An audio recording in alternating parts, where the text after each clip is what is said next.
Hello and welcome to Home Media Minefield presents Let's See What's Out There, a weekly video stream currently focused on Star Trek Strange New Worlds Season 2, which is available to watch on Paramount Plus. My name is Keith Isles, and as ever I am joined by Pete Neely. And we are both film and television enthusiasts. And in today's episode, we are going to have a spoiler-filled conversation about episode 6 of season 2, entitled Lost in Translation. So please note that we will be spoiling this episode.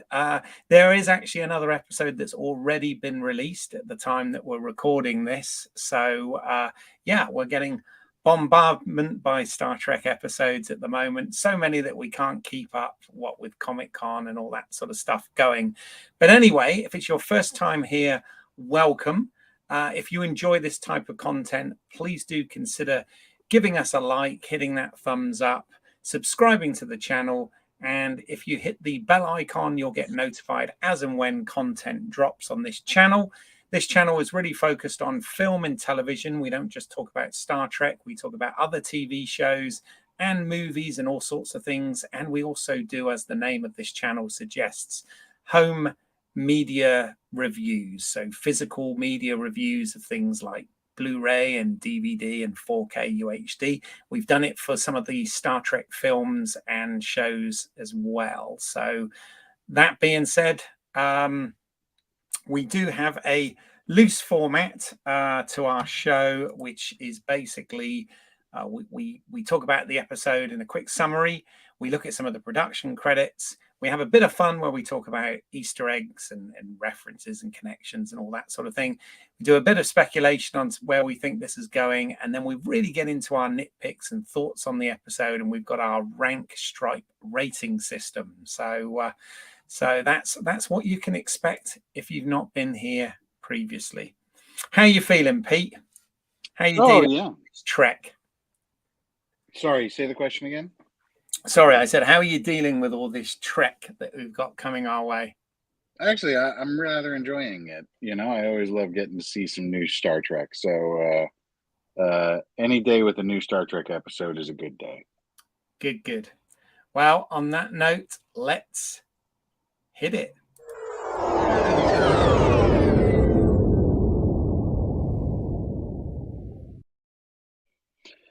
The Enterprise is heading up a mission to get a deuterium processing facility online because previous attempts have failed. Uhura feels a little weird after hearing something and after watching a video Hemmer made for her. But the doctor says it must be deuterium poisoning. James Kirk, comes on board, and we get some sibling bickering between Jim and George, or Sam and Tiberius, I don't know, whatever.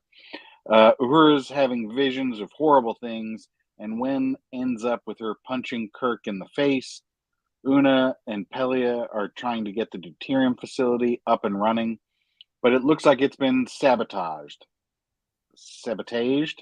Anyhow, the person responsible is a Starfleeter also suffering from hallucinations, just like Uhura, but he is much more violent, and the crew goes looking for him, leading to La'an and Tiberius getting to see each other again, however briefly. The saboteur gets awfully close to blowing up the ship, but is eventually stopped when he kills himself. Connecting the dots, Uhura and Kurt and the Kirk brothers put together that the visions are communication from an alien race that lives in the deuterium, and processing the deuterium is killing them. Naturally, this is discovered 5 minutes after the processing facility has been turned on, so Enterprise does the natural thing and blows up the station. Everything's fixed now, and we have a few scenes of relationships deepening between Una and Pelia, Tiberius and Uhura, and Tiberius and Spock. But where these will lead, we'll have to find out in a future series. There you go. Yeah, quite a lot crammed in there, but a really good summary there, Pete. So nice one. Thank right, you. let's have a quick look at and it will be a quick one today. Look at the behind the scenes as we make it so.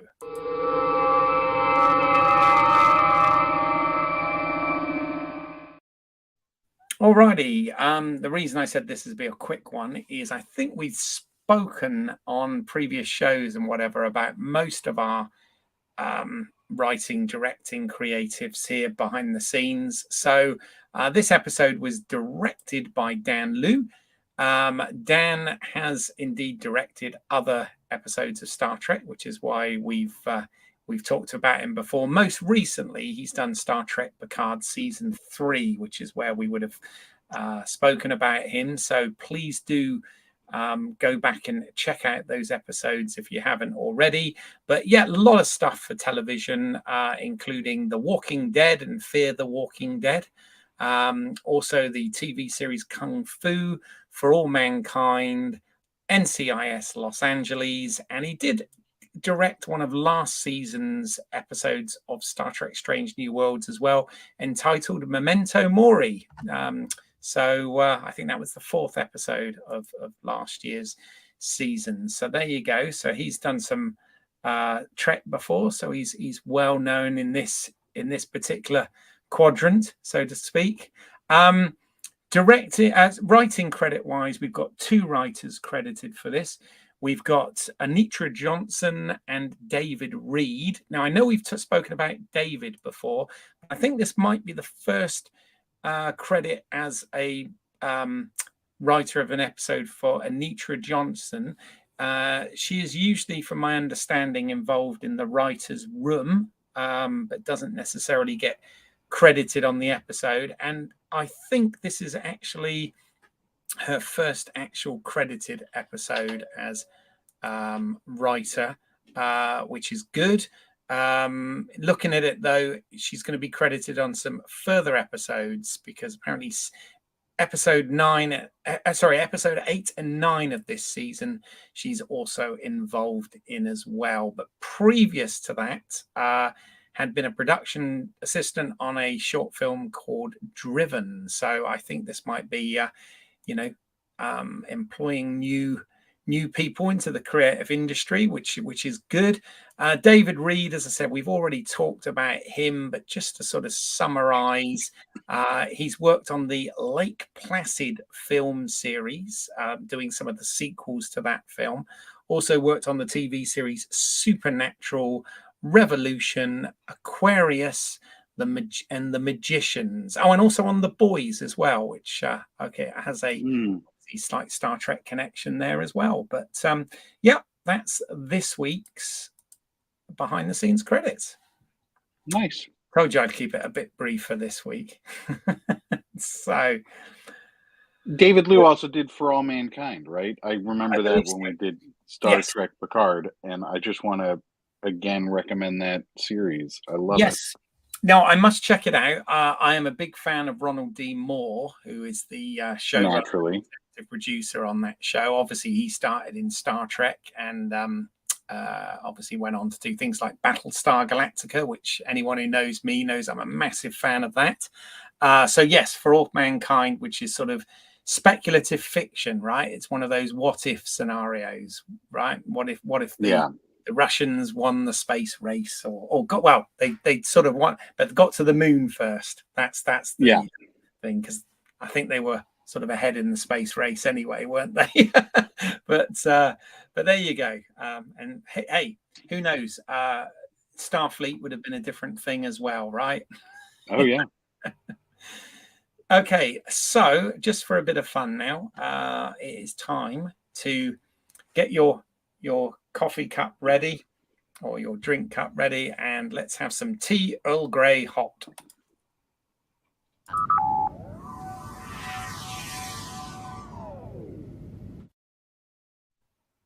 So yeah, this is the bit where we look at any references, Easter eggs, all that sort of good fun stuff. I mean, there's a little bit packed into this episode, but Pete, I can waffle through all this, but anything that sort of stood out to you?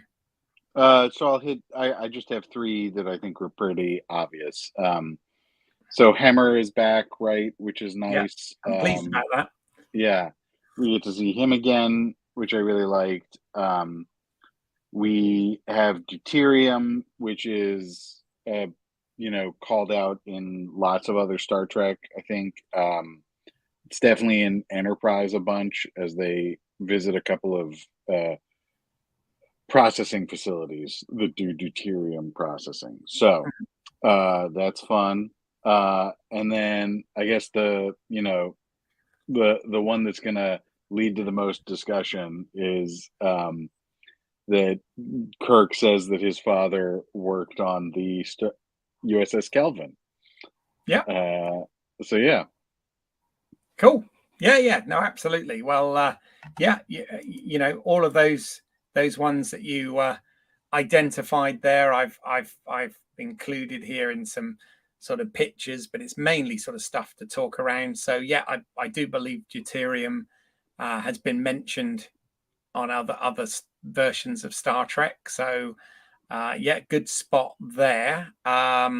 Obviously, as you mentioned, we get Hemmer back, which is yeah. great and really good to see the actor Bruce Horak be able to reprise his role after being obviously killed off in last season. Spoilers, people. But yeah, I'm glad they brought the actor back, and we got to see a bit more backstory with Hemmer and Uhura, which was obviously dealt with very nicely in season one. I felt so that was good. One of the things, I've got a picture of Pike there. In this episode, it's mentioned that he is fleet captain, or temporarily promoted to fleet captain, as he put it.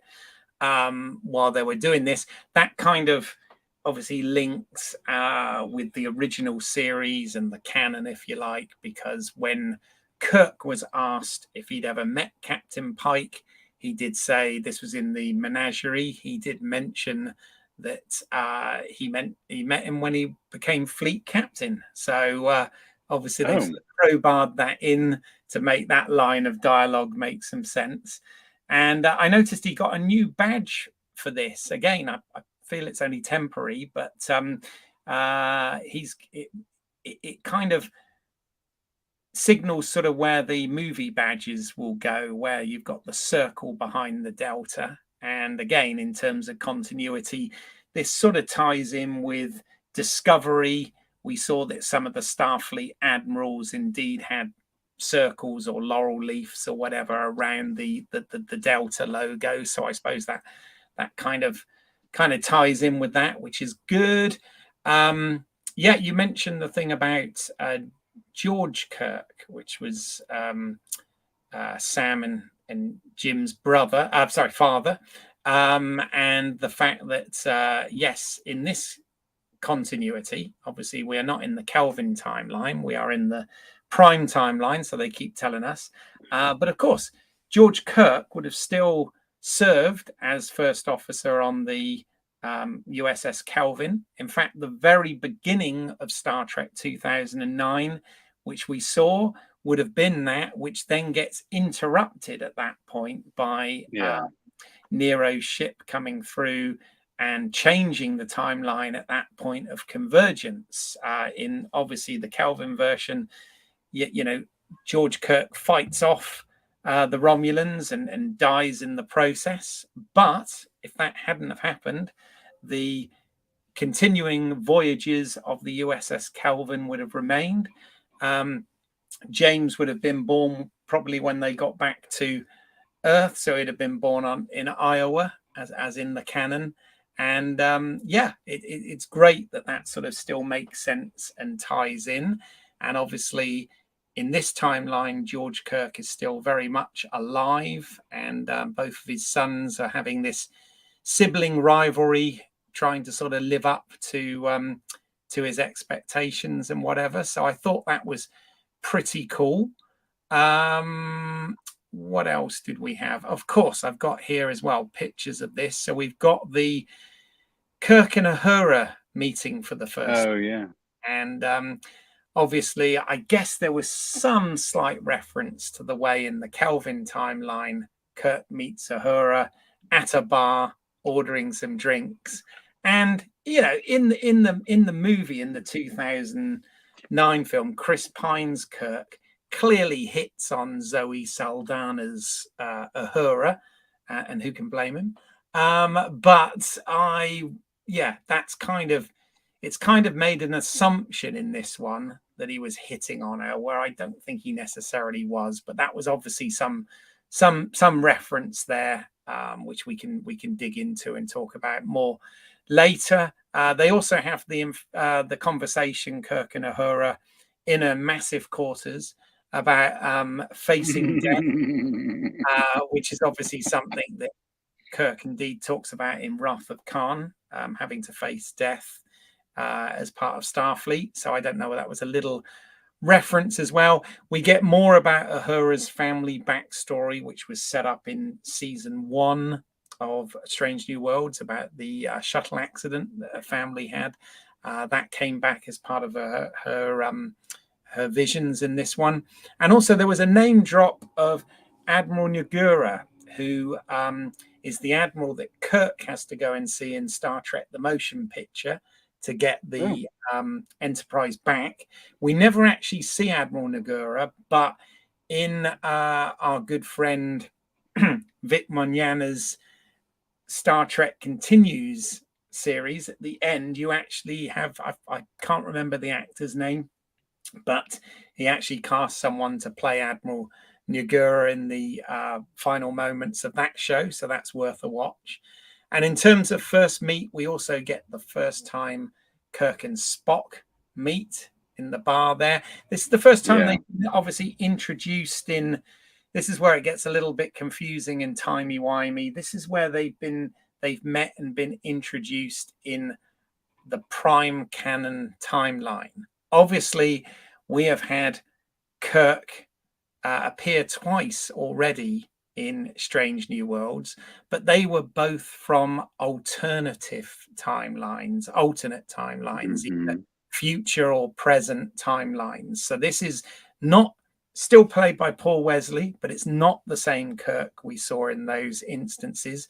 So when he meets Captain Pike for the first time, from James T. Kirk's point of view, that is indeed the first time he's meeting Captain Pike, even though we know that Pike has awareness of the future from that wonderful episode at the end of season 2 of Strange New Worlds, and obviously knew of Lieutenant Kirk through that.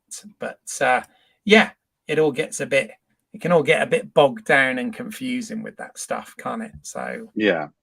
The other thing, Pete, I thought I'd mention, I don't know whether this is actually an Easter egg or a reference, but it certainly reminded me of it. As you know, I was a big Voyager fan, Star Trek Voyager, and there was an episode in that called Equinox, and that was where they find another starship, Starfleet starship in the Delta Quadrant, and there were sort of other dimensional beings in that they were using to try and sort of provide more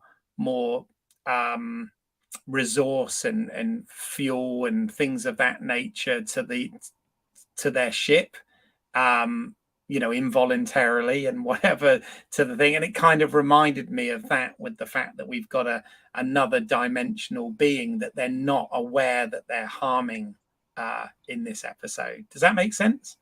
Yeah, actually, it's funny because I almost wrote down the reference of the Borg. What's the species 857 or whatever in Voyager, that are interdimensional beings that then come into this dimension, but much more physically and angrily. Yes. And I was like, I guess it doesn't quite fit. But yeah, it's funny that we both, sort of done it. Yeah, I mean, it's kind of a somewhat loose connection, I suppose. But I just sort of felt that. I remember at that, the Equinox crew were using it as a matter of survival and not thinking about other life forms or following the Prime Directive and all this. And Janeway ends up, when they become part of the Voyager crew, she strips those people of their rank and makes a note in the log and all of this sort of stuff. But anyway, That's another show. Good So, stuff. are you seeing anything this week? Yeah, I'm going to go see the newest movie crossover. There are four lights.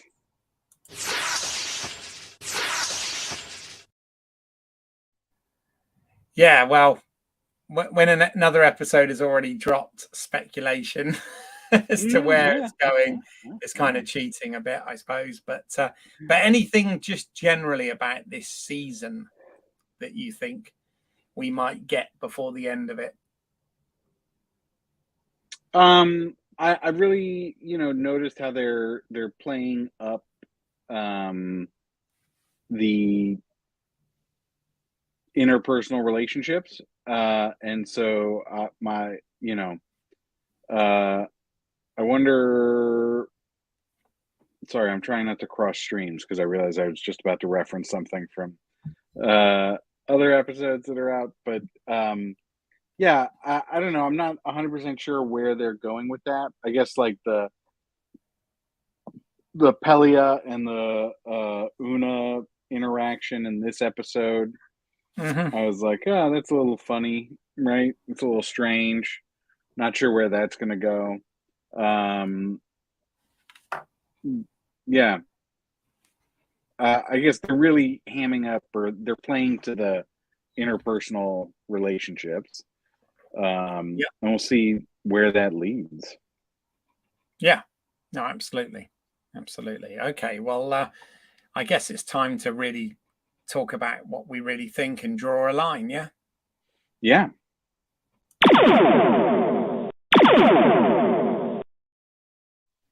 we battled through this quite quickly, haven't we, today? So, mind you, yeah, I feel like we've got a fair amount to talk about with this episode. So, yeah. as always, I do a lot of talking, so I'm going to let you go first.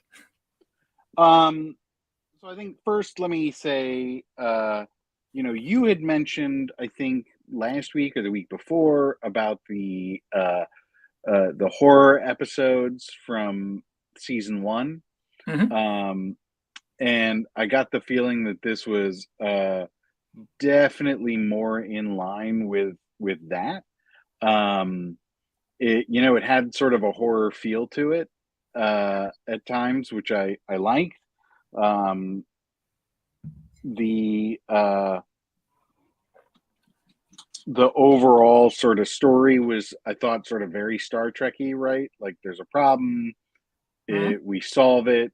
Um, I didn't love, like, that it felt a little manufactured at times, right? Yes, Like they turned on the facility 5 minutes after, and then they couldn't shut it off. And I was like, come on. Right? And so that sort of, annoyed me, but I was like, all right. Um and I guess, my biggest, not nitpick, but my biggest attaboy was, this is how you do an audio cue in this episode, right?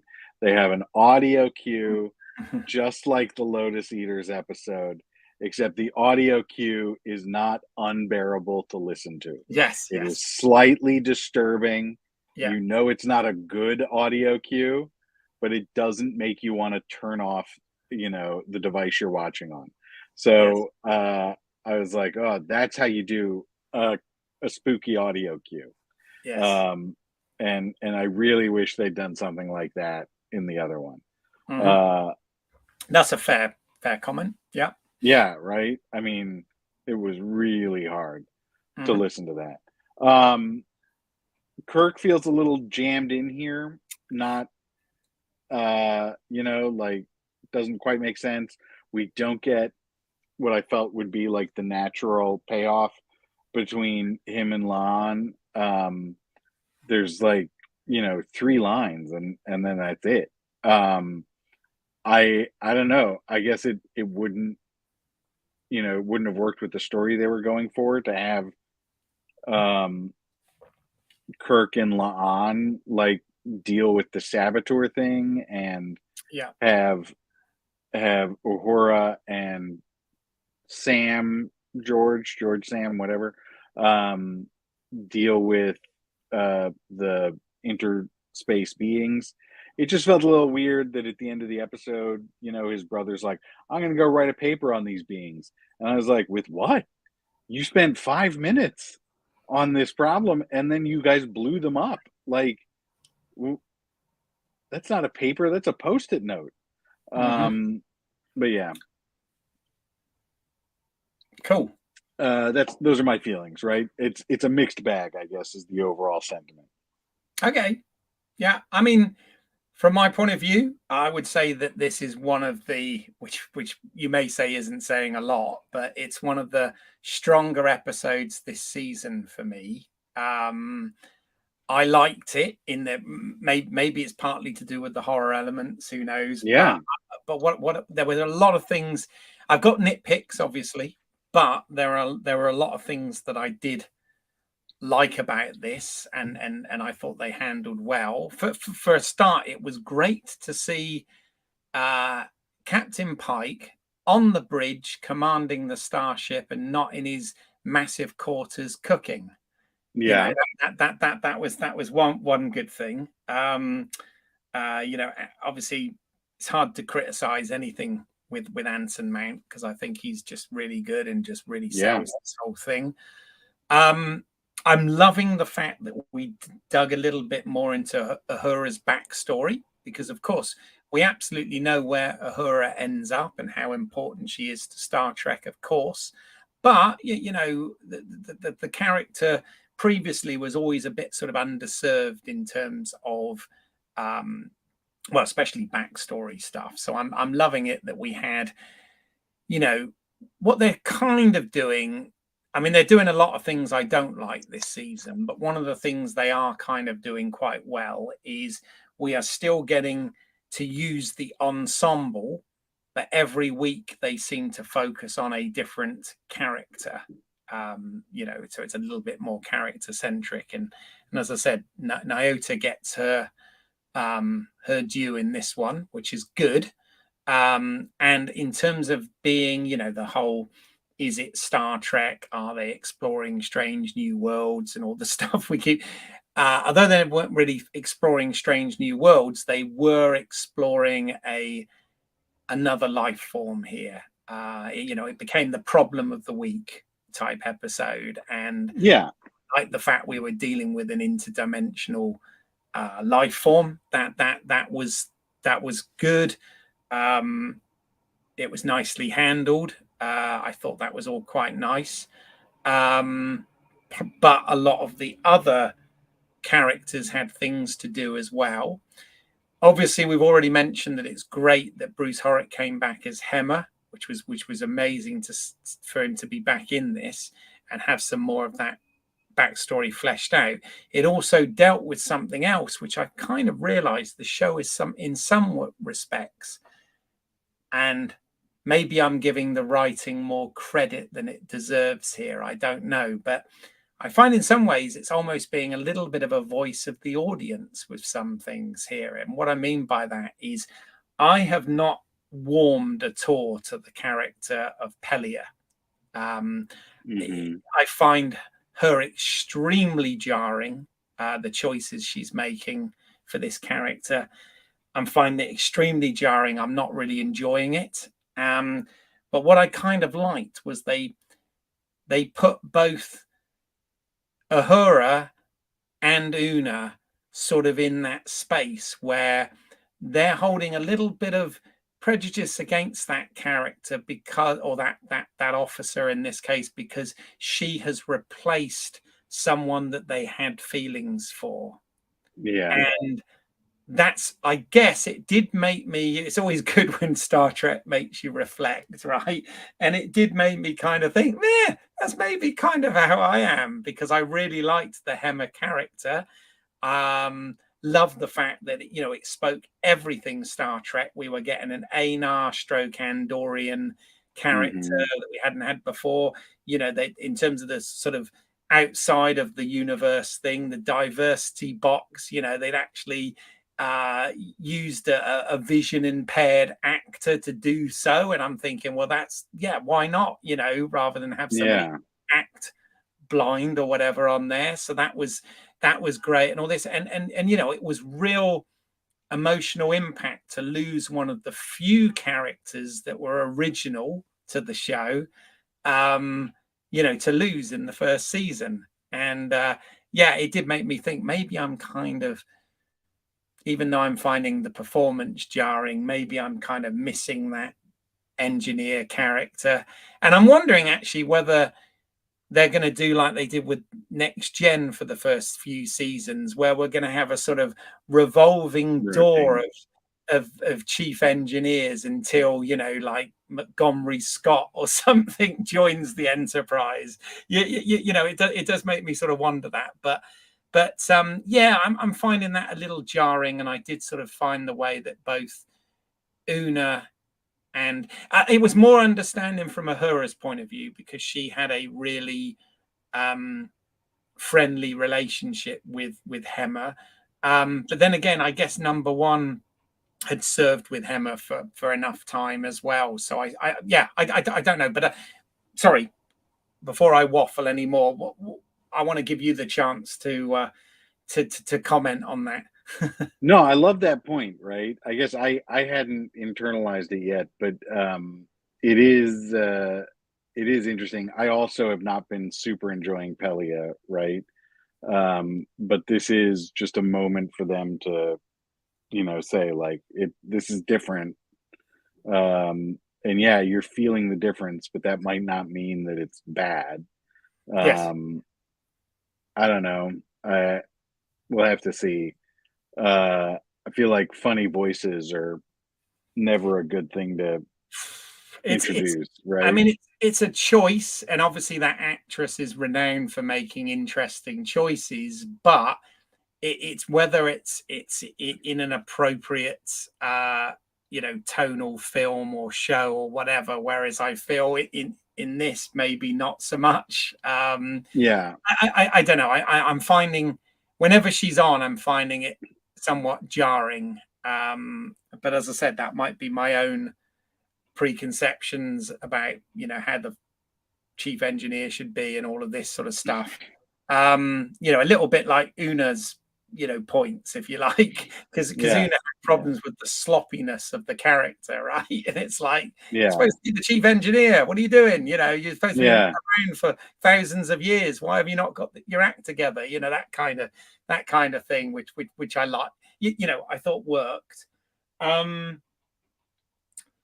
To get into, I did laugh because I thought, this is going to annoy Pete like mad, So obviously, Uhura is an ensign in this season. She was a cadet last season. She's an ensign. Obviously, she becomes a lieutenant and goes up the ranks throughout the series and the movies. But I did laugh when she was in her massive quarters, which of course is the redress of the set that they've got for other quarters. So I get from a production point of view why that's the case, but I did laugh and think this is really going to annoy Pete. I was like, this ship can only fit 50 people if all of the living quarters are this big, right? Like, it's ridiculous. Yeah. I wonder what the, no pun intended, but the lower decks accommodation is like. But, I mean, yeah, Uhura should be in that accommodation. Yeah. Well, I mean, she is an officer. She is a bridge officer, to be fair. But yeah, she's only an ensign, and okay. Anyway, but that made me chuckle because I thought that's definitely going to be a nitpick for Pete. Yeah. And obviously, I understand from a production point of view why it's like that. The Kirk thing I find really difficult because I said before this series even began that I don't really think Kirk should be in Strange New Worlds too much, Lieutenant Kirk. Obviously, Paul Wesley is playing Kirk now at the approximate age that Chris Pine's Kirk would have been. And of course, they're both very different. They've had different upbringings in their timelines, obviously. But yeah, it's kind of the sibling rivalry thing, I guess, sort of works. I don't really know whether I like that or not, but they lent into it.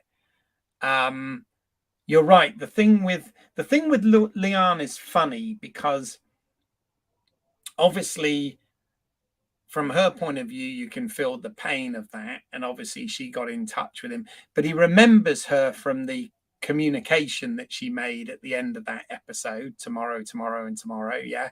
When she contacted him to check up on she was using it as an excuse to do a security check on the file for Sam, right? Was her Yeah. thing.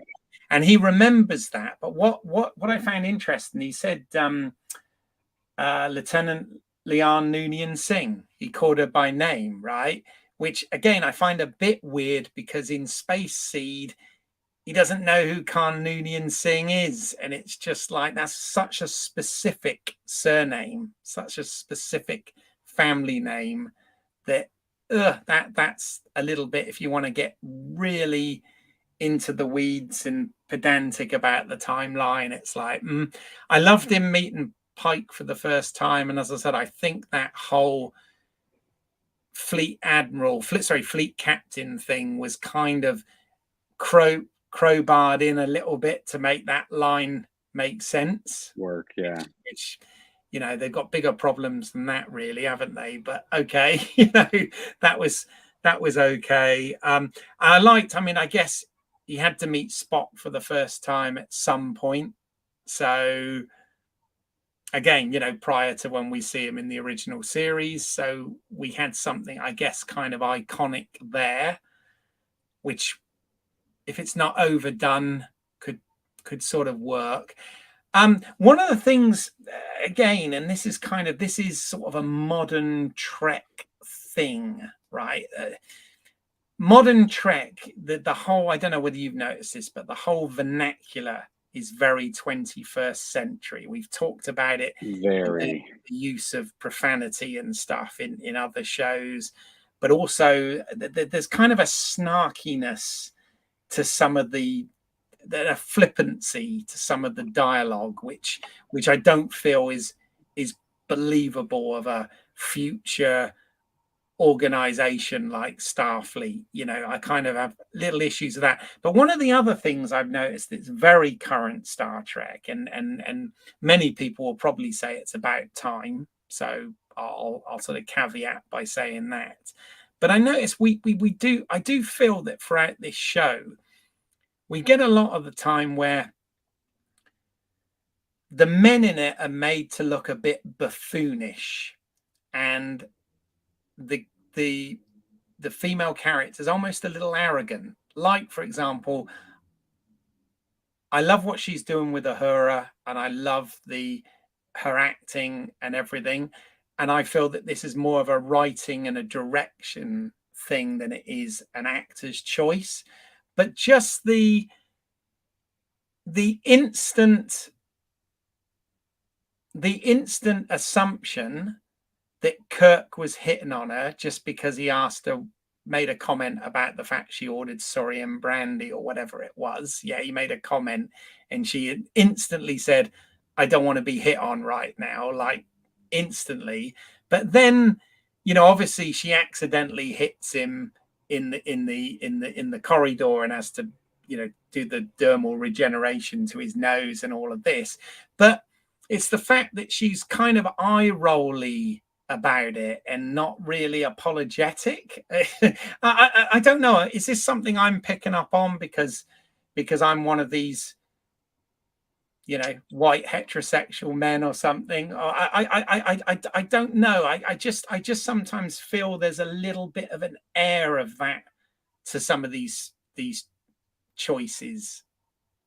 So I think that overall, And this is a nitpick, by the way, Pete. yeah, I'm not making a big deal with this. This no, is no, a no, no, yeah. no. It's I don't know. I think we've had conversations like this before on this show, and I think it's always good to have an open and honest discussion, Mm, right? But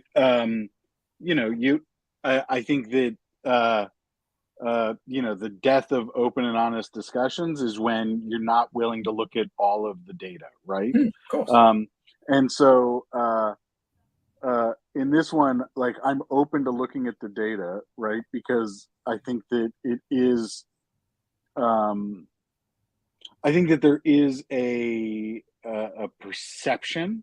There's definitely a perception that this is going on, and I think that sometimes I notice things, and I think that it might be because we're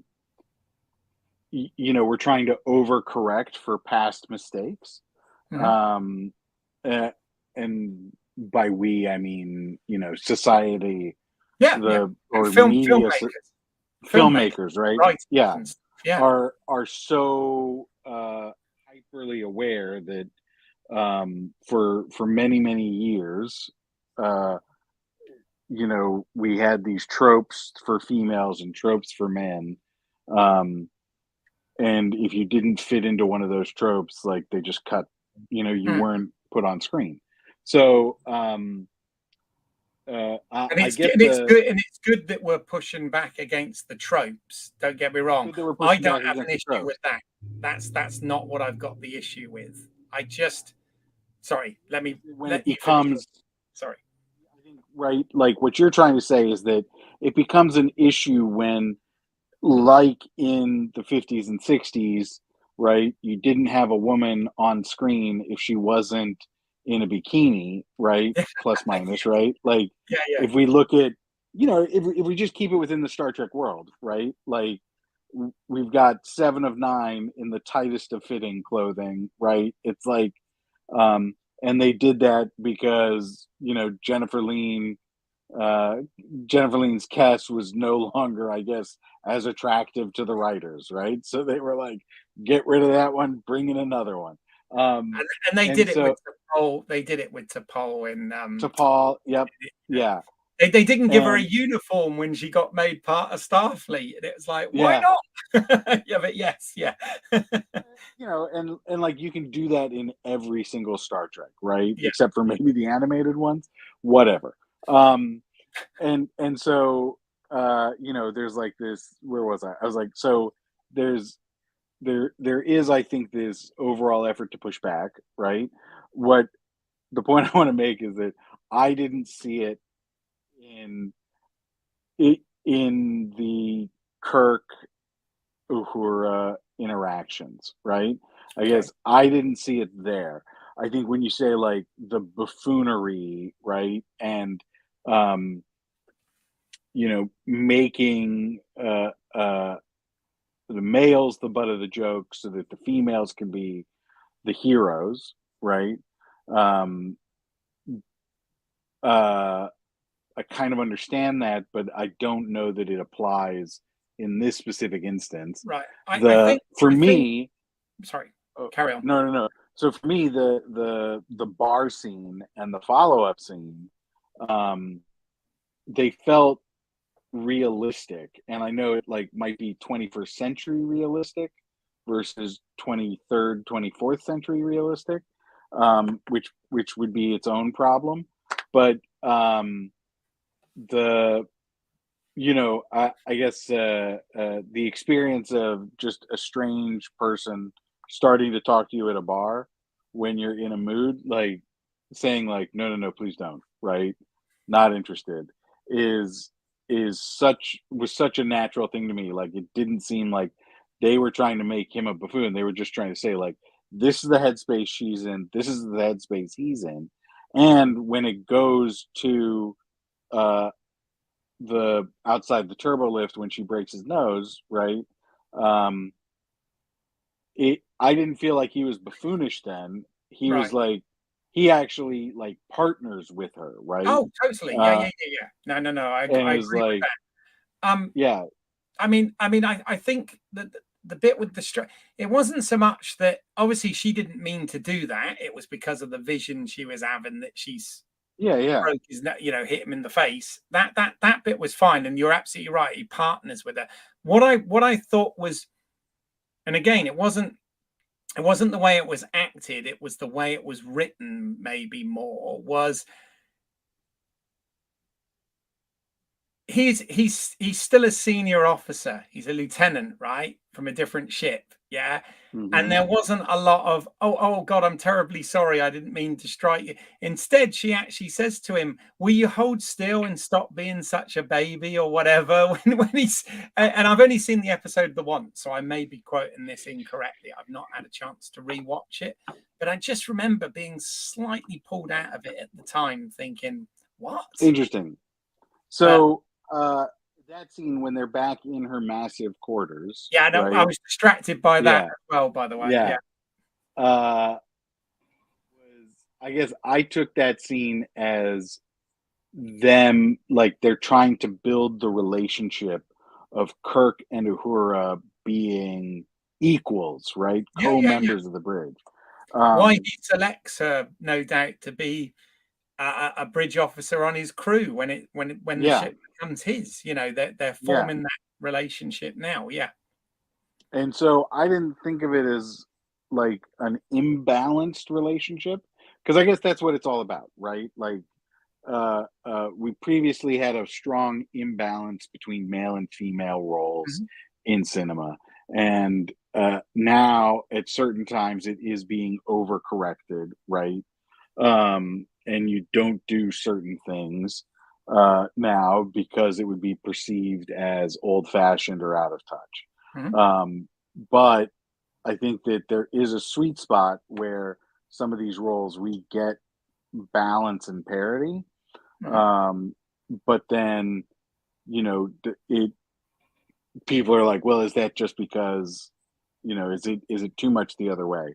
And I don't know. This one feels to me like a moment when it was very equal between the two. All right. No, that's fair. It's probably a little bit, Kirk was one of my childhood heroes, and but I think it's also based on not specifically this episode, but like so far this season, I think we have made the character of Spock look quite 100%. foolish, and I'm kind of carrying that with me as well when I'm watching this stuff, if that makes sense. Bearing in mind we're talking about a fictional TV series which is just there for entertainment, so probably reading way too much into it. But No, I disagree with that. Fictional TV series, they're meant to, encourage us all to be the best people we can be, especially is how Star I would say it. especially Star Trek. Yes. Yeah, Yeah. yeah, yeah. So, I agree with you about, Spock being a jokish, right, and buffoonish in a lot of these episodes, and, who boy, right? Maybe we're going to end up talking about that more, in a Yeah, maybe. future episode. Um, yeah, But well, yeah, I I think hate that's a that we're good behind the teaser. curve. Actually, I'm so just for the listeners out there or viewers, we obviously we've got busy lives. We're on different sides of the world, and we try and get these out as early as we possibly can, particularly so we don't get influenced by other reviews and things of that nature. But obviously, this week's been a real curveball, with them Yeah, pumping 2 episodes out, which we've got to figure out when we're going to be able to record the breakdown of the next one. But yeah, yeah, just yeah. a little caveat there in case people listen to us thinking, what are they talking about? That's what we mean. But yeah, okay. But anything else? I mean, and I am, as I said, I want to caveat myself. If you stop myself from looking like a complete arse, even though I probably do that anyway. But no, I'm being incredibly nitpicky with things like that. I actually, this for me was one of the strongest episodes we've had so far this season. For me, I really love this, and I'm really loving what Celia Rose Gooding is doing with Uhura, and I really like the fact that they're exploring her character more. And I have no problem with Paul Wesley as James Kirk as well. I was very worried about the whole Kirk thing, but I just hope that's it for Kirk this season. I really hope this is kind of the one official canon appearance, the others being alternate realities. But yeah, I'm liking what they're doing, and I enjoyed this. So I don't want it to come across like I'm bashing on this. I'm just trying to have a conversation. Basically, I'm just bringing up some points of to be criticized if necessary.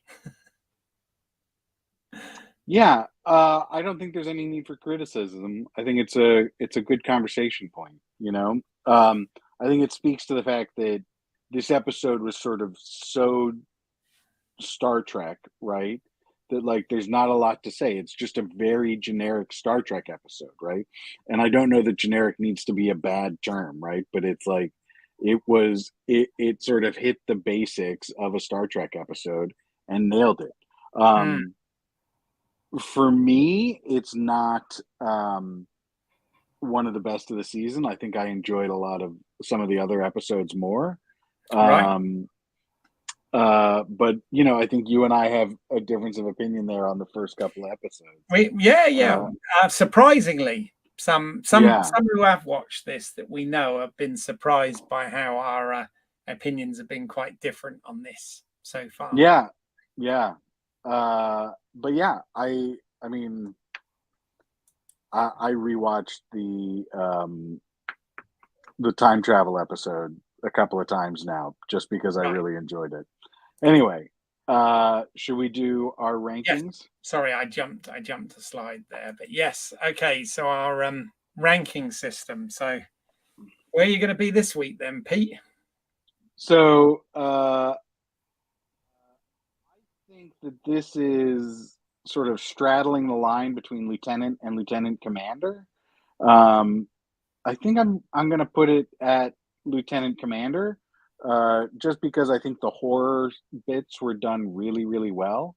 And anytime that Star Trek sort of stretches itself and gets into another genre, I am appreciative. Like I said, horror is not one of my favorite genres, but I can recognize it when it's done well. Yeah. But here's the thing. This is where I should really make notes of what I've ranked stuff so far, because I know I liked the Lotus Eaters, Among the Lotus Eaters episode best so far, but I can't actually remember what I ranked that at. I think you ranked it a lieutenant commander. Yeah, I thought so as well, because I don't think I've gone as high as a commander yet. No, I know that I have, right? I've gone commander on a couple of episodes, but yeah, I'm a bit different. I'm somewhere straddling between lieutenant commander and commander on this. Oh, nice. Okay. But I think I'm going to go lieutenant commander. I'm going to go right in the middle there. Because I did enjoy it. As I said, I know I've been quite nitpicky about a few details of it, but it was good. I thought Anson Mount's Pike reacted in a good way as well to the, he wanted proper explanations before, destroying a station, as it were, which made sense. I like the fact they all got to sort of phaser in hand, stalk around the corridors and stuff of the Enterprise. That does feel sort of classic-y Star Trek in some way, even though it's very basic. I know. Sci-fi horror is what it. Yeah, but yeah, kind of like that. So yes, that's where we are with that one. One other thing I want to add, I didn't prepare a slide for this, unfortunately, but it's just a little bit of sad news, but I want to kind of shout it out because I wasn't aware. I only just found out. But you and I are big fans of Star Trek Enterprise, which is kind of how we originally met and how we originally started communicating. And I heard some very sad news. I heard it on the Trek Culture podcast, which is a massive, much bigger than we are, a massive channel and part of What Culture. They got Trek Culture, a guy called Sean Ferrick over there. and they're much bigger than we are. But I don't listen to their episodes until after we've done ours, and I listened to the one on the previous episode, and they happened to mention, which I totally missed in the news, that sadly Manny Koto, who was the writer, showrunner, executive producer of Star Trek Enterprise, passed away from pancreatic cancer on July 9th, and he was only 62 years old. He was young. Yes, and you know, he was the one who kind of steered Enterprise in the direction that it needed to go, with writing quite a lot of season 3 and show running season 4, and sadly it ended up getting cancelled before they could really take it where he wanted it to.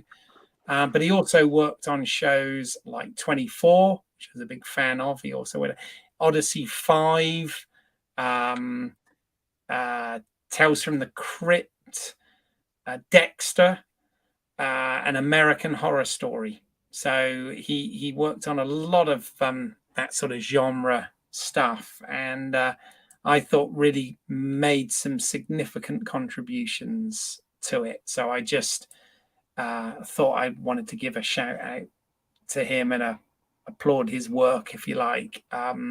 Absolutely. Before the end of this, but yeah. So yeah. No, I saw that news and all I could think was, man, thank you so much for Star Trek Enterprise. It is one of my favorites. It's one of my favorite pieces of, media, let alone Star Trek. Yeah. No, definitely. Okay, well, let's open a channel.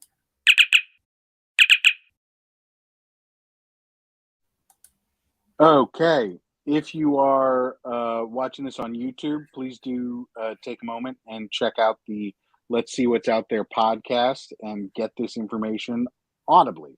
And you can drop us a line at lswotcast@gmail.com. You can find us on all good social medias at lswotcast. I've been Pete Mealy. You can find me on Instagram at PMCMELE. And Keith, where can people find more of you and your work? Yeah, you can. I also have another YouTube channel called British Isles, which is EYLES, as in my last name. There's some short films that I made on there, so please do check those out. Obviously, look around the channel and see some of the other work we've got here, and follow us on the socials, as Pete said. And I just want to give a shout out to Neil Myers, who does the music for this show. His work can be found at neilmyersmusic.com. So we are going to come back as soon as we can to cover episode 7. We'll get that one out as soon as we can. But in the meantime, thank you for listening. Pete, always good to have these conversations with you. And thanks for bringing another perspective to it. That is appreciated. And likewise, yeah. And we'll both see you next time on Let's See What's Out There. Bye for now.